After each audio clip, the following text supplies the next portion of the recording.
myself Shrija Sharma. I am in class 11 and I am studying in HM Education Center. So, which language would you prefer? Bengali. Bengali. Okay. তো আপনাদের বাচ্চার ব্যাপারে কিছু বলুন। নমস্কার, আমি মৌসুমী সাহা আর আমার মেয়ের নাম মহুল সাহা। ক্লাস 6-এ পড়ে, HM এডুকেশন সেন্টারের স্টুডেন্ট। আর আমার মেয়ে হচ্ছে একটা রোগে আক্রান্ত, রোগটা হচ্ছে SMA, স্পাইনাল মাসকুলার অ্যাট্রফি। আচ্ছা, ওর কি টাইপের ডিসএবিলিটি আছে আর এটা আপনারা কখন দেখেছিলেন, কখন ধরা? ও ডিসএবিলিটি হচ্ছে কি, মানে ও হাঁটতে পারে না, দাঁড়াতে পারে না, পুরোটাই বসে। হাতের জোর আছে, হাতের জোরে যেইটুকু কাজ করে সেটা। আর এটা আমরা মানে বুঝতে পেরেছিলাম 2.5 বছর বয়সে, তখনও সবে সবে হাঁটতে শিখছে। তখন দেখেছি যে এরকম ও অন্য বাচ্চাদের তুলনায় অন্যরকম, অতটা হাঁটতে পারছে না, দৌড়াতে পারছে না, সিঁড়ি উঠতে পারছে না। তার থেকেই আমরা নানা রকম ডক্টর দেখানোকে চেকআপে শুরু করি এবং আমরা জানতে পারি যে আমার মেয়ে এই রোগে আক্রান্ত। ও কি কি স্কুল অ্যাক্টিভিটিসে ইনভলভ থাকে? স্কুল অ্যাক্টিভিটি মানে স্কুলের কোনো ড্রয়িংয়ের ব্যাপারে কিছু হলে সেখানে পার্টিসিপেট করে। হ্যান্ড রাইটিংয়ে ওর খুব মনোযোগ, হ্যান্ড রাইটিংটা খুব মানে ভালো হ্যান্ড রাইটিং, আর চেষ্টা করে হ্যান্ড রাইটিংটাকে কত ইমপ্রুভ করা যায় তা এরকম কিছুতে। আর হচ্ছে চেস খেলতে ভালোবাসে, মোটামুটি খেলেও এইরকম জিনিসগুলোতেই ও। হ্যাঁ, ড্রয়িং তো ফার্স্টে করেছি। ও কি কি অ্যাক্টিভিটিস করতে পছন্দ করে? অ্যাক্টিভিটিস পছন্দ করে হচ্ছে গান শুনতে ভালোবাসে, কিন্তু গান করে না, গান শুনতেই ভালোবাসে। আর হচ্ছে কম্পিউটার করতে ভালোবাসে। আর হচ্ছে এখন একটু একটু করে আবৃত্তি করছে। ওর যে এত চ্যালেঞ্জেস থাকে, এগুলো আপনারা এবং ও কি করে ওভারকাম করে? সব থেকে প্রথম তো মানে নিজেরাই যখন অফ টাইমে থাকি বসে, তখন চিন্তা করি যে ওকে কীভাবে বোঝাবো বা কিভাবে আমরা এগিয়ে যাব, মানে কিরমভাবে করলে ভালো হবে। তারপর যখন ওকে একা থাকে, ওকে সেটা বোঝানোর চেষ্টা করি যে বাইরে এরকম নানা রকম পরিস্থিতি আসবে বা কেউ অনেক কিছু বলবে, এগুলোকে ওভারকাম করে তোমাকে এগোতে হবে। তো এইভাবেই ওকে আমরা বোঝাই, বাড়িতে অফ টাইমে বন্ধুর মতো নানা রকমভাবে। এমনকি আমি এইভাবেও বোঝাই যে আমি তো এটা পারছি না, তুমি চাকরি করে এটা আমাকে করে দেবে, তার জন্য কিন্তু তোমাকে এগোতেই হবে, তোমাকে করতেই হবে। কারণ তুমি চাকরি না পেলে তো আমি এই জিনিসটা, আমার এই স্বপ্নটা আমি পূরণ করতে পারবো না, তুমি করে আমার এই স্বপ্নটাকে পূরণ করবে। তো এইভাবেই ওকে বোঝাই। তো ও এইভাবে ছোটবেলা থেকেই মানে বুঝে এসছে এবং বুঝে সেগুলোকে ওভারকাম করার চেষ্টা করছে। আপনারা মেন্টালি ওকে প্রিপেয়ার? হ্যাঁ হ্যাঁ, ও অনেকটা প্রিপেয়ার হয়েছে। রকম ফেসবুকে যেমন মাধ্যমিকে পায়ে লিখে পরীক্ষা দিয়েছি, দেখায় দেখো তো হাত নেই, পা দিয়ে লিখে কি সুন্দর হাতের লেখা লিখে মাধ্যমিকে পাস করেছে। সব দেখায়, মানে টিভিতে দেখায় যে ওই কি একটা কি অ্যাডভার্টাইজ আছে, বন্ধুরা মিলে একটা বন্ধুর পা নেই, জলে ঝাঁপ দিচ্ছে, দেখো কোনো আটকে নেই, সবাই নেই মানে তুমি একটা জিনিস পারো না বলে এটাকে কিছু পারো না ধরবে না। অ্যাকচুয়ালি ছোটবেলা থেকেই সবাই বলেছে যে ওকে পড়াশোনায় বেশি চাপ দিও না, ও তো অসুস্থ বা এই। কিন্তু আমি না, মা হিসেবে আমার এটা কখনো মনে হয়নি যে আমার মেয়ে অসুস্থ, আমি ওকে দেবো না। আমি ওকে আর 5টা বাচ্চাকে যেরকম মা বাবারা ট্রিট করে, আমি ওকে আমার সুস্থ বাচ্চার মতোই ট্রিট করি। আমি ওকে বলি তোমাকে করতেই হবে না। আমি এটা নিয়ে আমি খুব লড়ি যে না, নেই তো কিছু নেই আমার জীবনে। আমি এটা ভাবি না আমার মেয়ের এই জিনিসটা নেই, আমার মেয়ে হাঁটতে পারে না। আমি ভাবি আর 5 জনের মতোই ওসব, সবাই যেটা দাঁড়িয়ে করছে ও সেটা বসে করবে। তো এটা আমারই মানে আমি ওকে বলি যে তোমাকে এগোতেই হবে, করতেই হবে। ডাক্তার বলছে দেখো বয়স হয়ে গেছে, আমি আগে খুব শুদ্ধ করতাম, এখন আমি পারি না, কিন্তু আমার ব্রেনের জন্য তুমি এসছো আমার কাছে, কারণ আমি ডাক্তার। আমি তো পাটাই সবকিছু না, আমি হাঁটতে পারলেই সবকিছু না, ব্রেনটার আগে বেশি দরকার, যে তোমাকে লোকে ব্রেনের জন্য চিনবে। আমার স্টিফেন হকিংস দেখাচ্ছে যে লোকটা স্টিফেন হকিংস যে ALS, atrophy of leather symptom, ALS। তো ওই দেখো লোকটা কিছু করতে পারছে না, আঙুল নড়িয়ে সারা ওয়ার্ল্ডে কাঁপিয়ে দিয়েছে। এই দেখো দেখাই বোঝাই, দেখো এই লোকটা কিছু করতে পারছে না। আমরা সবসময় যেটাই যখন দেখতে পাই ওকে দেখিয়ে এনকারেজ করার চেষ্টা করি, বোঝাই। আচ্ছা, ওর এই কন্ডিশনটা কখন ধরা পড়েছিল এবং এর কি ট্রিটমেন্ট হবে বা কি ট্রিটমেন্ট চলছে? কন্ডিশনটা ধরা পড়েছিল 2.5 বছর বয়সে, যখন আমরা দেখলাম যে আর 5টা বাচ্চার মতো হাঁটতে পারছে না। তারপরেই আমার হাজবেন্ড, তুমি বলো, বোম্বেতে গিয়ে না তারপর একে দেখালাম কেন বলে আমাদের বিমল কুণ্ডু ওনার মাস্টারমশাই, হ্যাঁ, ওনাকে দেখালাম এই শ্যামবাজারে, মানে বয়স্ক মানুষ। তবে উনি দেখে ট্রিটমেন্ট করতে পারি, করার পর উনি আমাদের বললো ফিজিওথেরাপিস্টকে সাজেস্ট করলো, সিপিকে টেস্ট করতে টেস্ট বললো। করতে বললো। হ্যাঁ, সিপিকে টেস্ট ডাক্তারবাবুকে দেখলাম, হ্যাঁ এখন সিপিকে টেস্ট একজন ওই ফিজিওথেরাপি দিয়েছিল বলে, ডাক্তারি ভাষায় কেউ যদি কোনো টেস্ট বলে ফেলে রাখবে না, সমস্যা পড়বে কোনো ডাক্তারি ভাই। সিপিকে টেস্ট করলাম, আমাদের নর্মাল, আপনার আমার নর্মাল সিপিকে বিলো 100, আর খুব খুব ছোটাছুটি করলে খেলাধুলা করলে সিপিটা বাড়ে ওই 150, আর ওর হচ্ছে 247, আমাদের থেকে নর্মাল থেকে একটু বেশি। তখন বুঝতে পারলাম না, তখন বিমল কুণ্ডুর কাছে গেলাম। বিমল কুণ্ডুর কাছে যখন গেছি, সিপিকে বলে তোমাদের বাড়িতে কেউ কেউ আছে, ওর মায়াপ্যাথি হয়েছে। স্যার মায়াপ্যাথি জিনিসটা কি আমরা জানি না।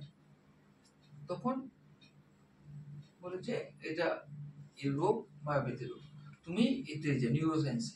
তখন নিউরোসায়েন্সে আমি ডক্টর জিজ্ঞাসা না পিডিয়াট্রিক নিউরো মানে দেখেছি, ডাক্তারের সমস্ত কিছু করছি। বলে দেখছি রিসিপিকে তো সমস্ত রকম টেস্ট দিল, তারপর জেনেটিক টেস্ট দিল। জেনেটিক টেস্টে সবই ঠিক আছে, দুটো কপি নাম্বার, হ্যাঁ, জেনেটিক টেস্ট দুখানা আছে, একটাতে কপিটা 4 বলে ও এখন লিখতে লিখতে পারে, হাত পা সোজা আছে। আরটাতে যদি আরটা 0 ছিল, হ্যাঁ, ওটা ওটা ওটা যদি কপি নাম্বারটা বেড়ে যায়, রোগটা কিন্তু বুঝতে পারতাম না আমরা। ওর মধ্যে রোগটা থাকতো কিন্তু ওটা বোঝা যেত। ইন ফিউচার যদি কোনো অপারেশন করতে, যে স্পাইনে যদি ইনসেশন করতো, তখন রোগটা স্টার্ট হয়ে যাবে। তা আমরা মোটামুটি রোগটা ওরকম জানতে পেরে তখন রোগটার ব্যাপারে কিছুই জানি না, মোটামুটি জানলাম যে বোম্বে অলোক শর্মা টেমসেল থেরাপি করে, তখন আমরা সেটাই আপাতত করেছিলাম। না ব্যাপার হচ্ছে আমি একটা সংবাদ প্রতিদিনে একটা খবর পেলাম, আনন্দবাজার পত্রিকা, না সংবাদ প্রতিদিনে খবর পেলাম যে রানাঘাটের একটা ছেলে এরকম রোগ হয়েছে, ও খুব ব্যায়াম ট্যায়াম করে খুব ফিট আছে, জিম টিম করে। কোথায় করেছে না অলোক শর্মার কাছে, এটা পরীক্ষা করেছে এই বোম্বে নিউরোজেনে, হ্যাঁ, সিউট সেশনে। তারপর ওইটা হলো, আমি বললাম এটা কি অ্যাডভার্টাইজমেন্ট? তো তারপর নিচে লেখা আছে নিজস্ব সংবাদদাতা, তারপর আমরা গেলাম, গিয়ে সব কিছু করলাম, ওখান থেকে ট্রিটমেন্টটা শুরু হলো। ওখান থেকে ট্রিটমেন্ট শুরু হলো, তারপর আমরা বছর বছর ওখানে 2বার করে বছরে যেতাম। না 3 মাস অন্তর অন্তর, 3 মাস অন্তর অন্তর যেতাম চেকআপে। তো গিয়ে বোম্বে ওই ট্রিটমেন্টটা চলছিল। তারপর 2020 থেকে আমরা জানতে পারি যে এই ট্রিটমেন্টের দ্বারা কিছুই তেমন হবে না, জাস্ট আমাদের টাকাটা লস হচ্ছে, কিছুই হবে না। তারপর যেটা জানতে পারি যে এই রোগের জন্য যে একটা নতুন ড্রাগস বেরিয়েছে, সেটা হচ্ছে স্পিনচরা, যেটা 16 কোটি টাকা দাম। সেই ওষুধটাই যদি স্পাইনে পুট করা যায় তাহলে ও যেরকম আছে ভালো থাকবে, এর থেকে বেশি ডিটোরিয়েট করবে না। কিন্তু সত্যি বলতে আমাদের পক্ষে এটা কিনে দেওয়া সাধ্যের মধ্যে নেই, তাই আমরা কিনতে পারিনি। তারপর এখন আরেকটা ওষুধ বেরিয়েছে যেটা হচ্ছে রেসডিপ্লাম খাওয়ার, সেটাও সেই এক একটা করে ডোজ প্রত্যেক মাসে খেতে হবে, 2 ফোঁটা করে 6 লাখ টাকা করে, মানে এক একটা ডোজ 6 লাখ টাকা, 12 মাসে 12টা খেতে লাগবে। তাই এটাও আমাদের পক্ষে পসিবল না, তাই জন্য আমরা কোনোটাই করতে পারছি না। এখনও যেই ট্রিটমেন্টের উপর রয়েছে সেটা হচ্ছে ডক্টর সংযুক্তা দে পেয়ারলেসে বসে, যে ওনাকে মানে যে ওকে দেখছে মূলকে সমস্ত দিকটা, আর স্পাইন দেখছে হচ্ছে ডক্টর সৌম্যজিৎ বাসু দেখছে। ওকে বুকের ব্রেস পরতে হয়, পায়ে জুতো পরতে হয়, মানে পায়ে এফও পরতে হয়, এগুলো সারাদিন ওকে পরে থাকতে হয়, এবং প্রত্যেক মাসে মাসেই চেক আপ করতে হয়, এবং ডেইলি ওকে ওষুধ খেতে হয়। সেটা হচ্ছে কি ভিটামিন ডি থেকে তারপর ক্যালসিয়াম, নানা রকমের, সারাদিনে ওর প্রচুরই ওষুধ চলে, এবং ওকে মানে 5-6 মাস অন্তর অন্তর ওর ক্যালসিয়ামটা ভিটামিন ডিটা কমে গেলে হাড়ের টেনডেন্সিটিটা কমে যায় বলে ওকে একটা ইঞ্জেকশন দেওয়াতে হয়, যেটা 16-17 হাজার টাকা খরচা হয়, মানে এটাও দেওয়াতে হয়। এই ট্রিটমেন্টের উপরেই রয়েছে, ওকে ডেইলি এক্সারসাইজ করতে হয়, এগুলোর উপরেই ও এখন আপাতত রয়েছে। আচ্ছা, আপনারা ডেইলি লাইফের সাথে ওর এই ডিসেবিলিটিটাকে কিভাবে মেনটেন করছেন? আমরা ডেলি লাইফের সাথে খুব কষ্ট করেই অ্যাডজাস্ট করছি বা মেনটেন করছি। কারণ প্রথম যখন ও ছোট ছিল তখন অতটা প্রবলেম হয়নি, যেহেতু ওকে কোলে করে আমরা সব জায়গায় সব কিছু করতে পারতাম। তা এখন যেহেতু 6-এ পড়ে, 11 বছর বয়সও যথেষ্ট বড় হয়েছে, আর তখন অল্প অল্প হাঁটতে পারতো। এখন যেহেতু ওর দাঁড়ানোটাও পর্যন্ত বন্ধ হয়ে গেছে, তা তার জন্য আমাদের এখন মানে খুবই কষ্ট করে মেনটেন যেমন করতে স্কুল হয়। ড্রেস, যেমন সাপোজ স্কুল ড্রেস, পুরনো স্কুল ড্রেস নিয়ে গেলাম, নিয়ে গিয়ে ঘরে তার থেকে 2 সাইজ বড় নিয়ে এলাম, নিয়ে এসে ঘরে যখন মানে পরিয়ে দেখলাম, অ্যাকচুয়ালি বলতে গেলে কি, আমরা ড্রেস কেনা মানে যে কোনো ও সবসময় পরার হোক, স্কুল ড্রেস হোক, আমরা ওকে যেহেতু কিনতে নিয়ে যেতে পারি না, ড্রেসটা একবার কিনে একরকম আইডিয়া করে নিয়ে আসছি, এসে পরিয়ে দেখছি হচ্ছে না। আবার স্কুলের ক্ষেত্রে তো সেটা লাইন দিয়ে নিতে হচ্ছে, তখন যাচ্ছি অতজনের পেছনে আবার লাইন দিচ্ছি, ড্রেসটা ঠিক মাপের হচ্ছে না। তো এরম করে ড্রেস কেনাতে হ্যাঁ যেতে হয়, যে কোনো ড্রেসের ক্ষেত্রে। তো এটা তো ধরুন নর্মাল ব্যাপার, ড্রেসটা একদিনই বছরে কিনতে হয় বা মাঝে মাঝে।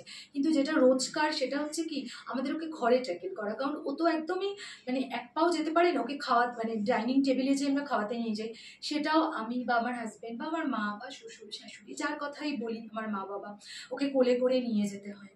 হ্যাঁ, হুইল চেয়ার আমি ইউজ করতেই পারি ঘরের মধ্যে। আমার দেখুন ঘরেও হুইল চেয়ার পড়ে রয়েছে এক্সট্রা, একটা হুইল চেয়ারেও স্কুলে যায়, ঘরেও ওর জন্য রেখেছি।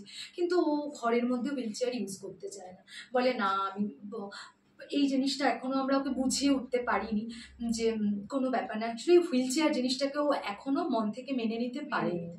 তা এটা আমরা এখন চেষ্টা করছি।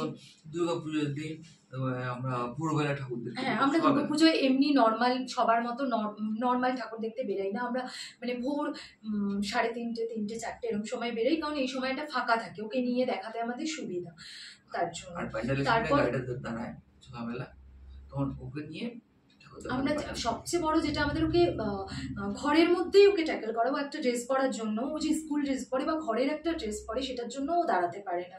তা ওকে ওই রকম একজন ধরি, আরেকজন ওকে ড্রেসটা পরাই। তারপর ওকে বাথরুম বা টয়লেট ইউজ করানোর জন্য তাতেও আমাদের দুজনকে লাগে। তো সমস্ত স্কুলে নিয়ে যাওয়া, মানে আমাদের একটা টোটো আমরা নিজেরা কার নিয়েছি যাতে ওর সুবিধা হয়, কিন্তু তা সত্ত্বেও আমাদের দেখলাম যে সেটা করেও আমাদের হয়ে উঠছে না, সব সময় পারছি না। তারপর আমরা একটা ওর জন্য টোটো ভাড়া করলাম। তা টোটো ঠিক করেছি, সে সব সময় ঠিক মতো এসে উঠতে পারে না, বা একটা টোটো বললো আজ যাবো কাল যাবো না, তখন আবার আমাদের আরেকটা টোটোর ব্যবস্থা করতে হয়। তো এই নিয়ে যাওয়াটা ওকে স্কুলে।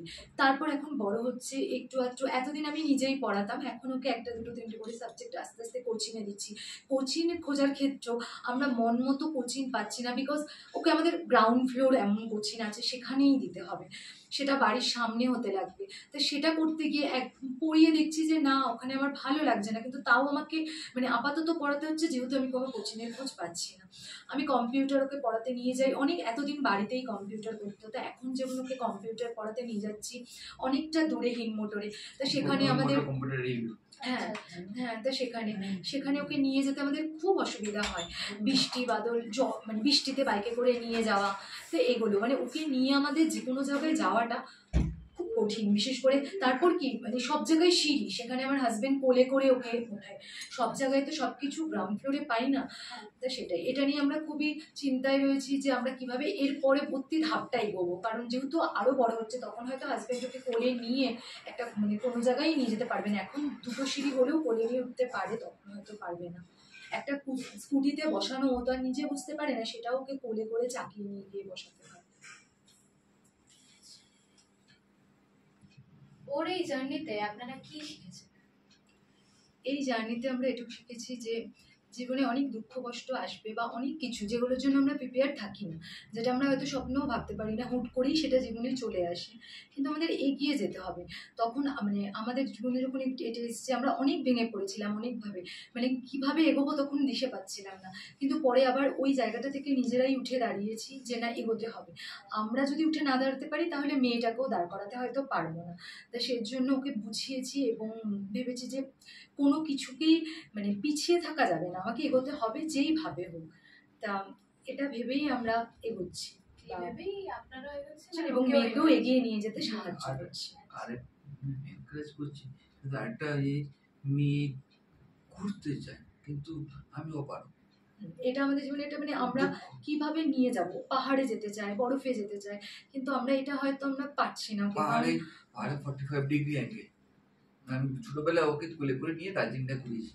সব দেখেছি। এগুলোর জন্য একটা হ্যাঁ, ডিপ্রেশনের মধ্যে কাজ depression আছে। করে, যেমনি এবার সামার ভ্যাকেশনে খুব করে বলেছে সবাই ঘুরতে যাচ্ছে, সব বন্ধুরা ঘুরতে যাচ্ছে, আমাকে একটু নিয়ে চলো। কিন্তু আমরা মানে সামনাসামনি দীঘা পুরী এগুলো ছাড়া নর্মালি মানে কোনো ভালো একটা জায়গায় যে ওকে নিয়ে যাব সেটা আমরা পেরে উঠি না। এটা নিয়ে যেতে গেলে এই গাড়ি করে, বাই কার। আর বাই কার করে তো এত দূর সম্ভব না, ওর পক্ষেও কষ্টের।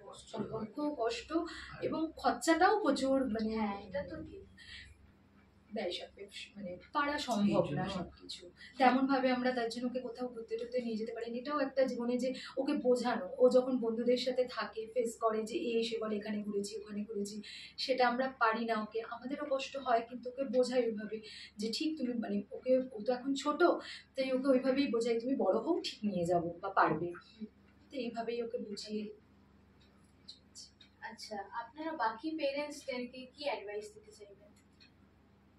বাকি প্যারেন্টসদের এটাই বলবো যে কোনো কিছুই না বলে সম্ভব না। আর হচ্ছে আমার ঘরে ডিসেবল বাচ্চা আছে বলে আমি তাকে ছেড়ে দেব বা যেরকম থাক ভগবান দিয়েছে বলে মেনে নেব সেটা না। ভগবান দিয়েছে হয়তো বা ভাগ্যে আছে, কিন্তু সেই ভাগ্যটাকে আবার নিজেদের অন্যরকমভাবে ঘুরিয়ে নিতে হবে মুখটা। তা সেজন্য আমাদের এগিয়ে যেতে হবে, হাজার কষ্টের মধ্যে দিয়েও যেইভাবে একজন বাচ্চাকেও এগিয়ে নিয়ে যেতে সাহায্য করব, যে আর 5 জনের মতোই ও সমান, আর কিছু না। তাই সেটার জন্য গার্জেনদের, আর যাতে সুস্থ বাচ্চা পেয়েছে তাদের তো এটাই বলবো যে আপনারা খুবভাবে বাচ্চাদের টেক কেয়ার করুন, কারণ আমরা যদি এরকম একটা ডিসেবল বাচ্চার জন্য এতটা করতে পারি, তাহলে আপনাদের জন্য তো কোনো ব্যাপারই না বাবা মা হিসাবে একটা সুস্থ সন্তানের জন্য কিছু করা। আচ্ছা, স্কুলের মধ্যে কি কি চেঞ্জেস দেখতে চাইবেন আপনারা ওর এই ডিসেবিলিটির জন্য? স্কুলের মধ্যে যে চেঞ্জেসটা দেখতে চাইবো, স্কুলে সব ঠিকই আছে, কিন্তু যেটা মানে আমার এখন মনে হয় যে হয়তো স্কুল যদি লিফট থাকতো তাহলে হয়তো ল্যাবগুলো অ্যাটেন্ড করতে পারতো, যেটা ওর মনের খুব আক্ষেপ যে ও ল্যাব অ্যাটেন্ড করতে পারে না, মানে ল্যাব যেতে পারে না, লাইব্রেরি যেতে পারে না। ওর খুব দুঃখ যে মা আমি তো কোনোদিন লাইব্রেরি যাইনি, লাইব্রেরি দেখিনি, আমি বই আনতে ইচ্ছা করে খুব লাইব্রেরিতে নিজের হাতে গিয়ে বা ল্যাবে। তারপর হচ্ছে কি মিউজিক ক্লাসে কোনোদিন যায়নি। কম্পিউটার এক্সামটা যেমনি এটা স্কুল হেল্প করে আমাদের যে ওকে নিচে এসে নিজের রুমে বসে ল্যাপটপে নিয়ে যায়, কিন্তু ও চায় যে বন্ধুদের সাথে গিয়ে কম্পিউটার রুমে বসে এক্সামটা দিতে। তাই এই চেঞ্জেসগুলো মানে একটা লিফট থাকলে হয়তো স্কুলে আমাদের খুব হেল্প হতো, যে ও হয়তো লিফটে করে ল্যাবে যেতে পারতো, লাইব্রেরি যেতে পারতো, কম্পিউটার ক্লাসে যেতে পারতো। তাই এই জিনিসগুলো। তাছাড়া স্কুল তো সব রকমভাবেই হেল্প করে, তো স্কুলের ক্ষেত্রে স্কুল নিয়ে আর কিছুই বলার নেই। শুধু একটা জিনিস বলে হয়তো ওর সব ইচ্ছাগুলো পূরণ হতো, সেটাই। ও মাঝে মাঝে বলে যে আমি তো সায়েন্স নিয়ে পড়ি, কী করবো সায়েন্সে ভালো। আমি যখন বলি সায়েন্স নিয়ে, বলে আমি তো সায়েন্স ল্যাবেই যেতে পারবো না, সায়েন্স নিয়ে কী করে পড়াশোনা করবো। আমি বলি দেখো হবে, সব ঠিক ব্যবস্থা হবে।